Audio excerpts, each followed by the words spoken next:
Qarshi shahri so'nggi yillarda tanib bo'lmas darajada qiyofa kasb etdi. Bir-biridan go'zal va zamonaviy binolar shaharning chiroyiga ko'rk bag'ishlamoqda.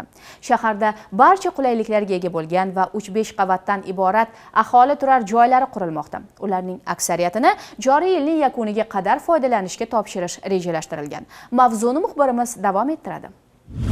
Ko'rsa ko'z quvonadigan, hamisha navqiron va ko'rkam binolar shahrimiz jamolidir. Boisi har bir inshootning barpo bo'lishida quruvchilarning zahmatli mehnati mujassam. Jumladan O'zbekiston ko'chasida qurilayotgan uylar fikrimizga misol. Mazkur aholi turar joylari xalqimiz turmush tarzini yanada yaxshilashi nazarda tutilgan.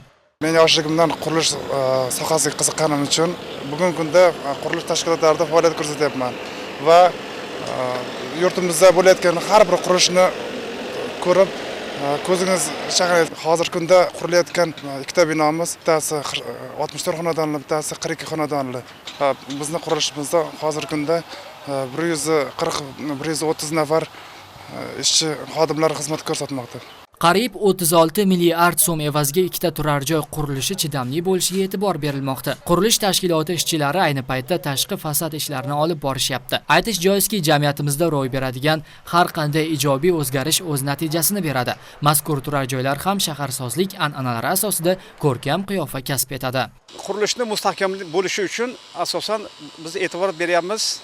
Loyihada berilgan hamma normativlarni shaharsozlik norma qoidalarida belgilangan normativlarga amal qilishga, temir armaturalar ishlatiladigan joylarga ko'rsatilgan diametrdagi armaturalarni ishlatishga e'tibor beriladi. Hamda betonning markasiga, masalan, uyni ustuniga alohida beton markasi beriladi.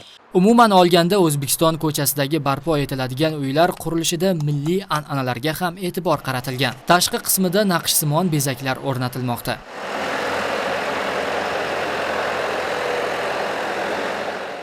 Bugun Qarshi shahriga kelgan mehmonlar shahrimizning zamonaviy qiyofasiga guvoh bo'lishyapti. Bu albatta hukumatimiz yaratib bergan imkoniyatlar tufayli amalga oshdi. Quruvchilarning bunday sa'y-harakatlari esa tahsinga loyiq.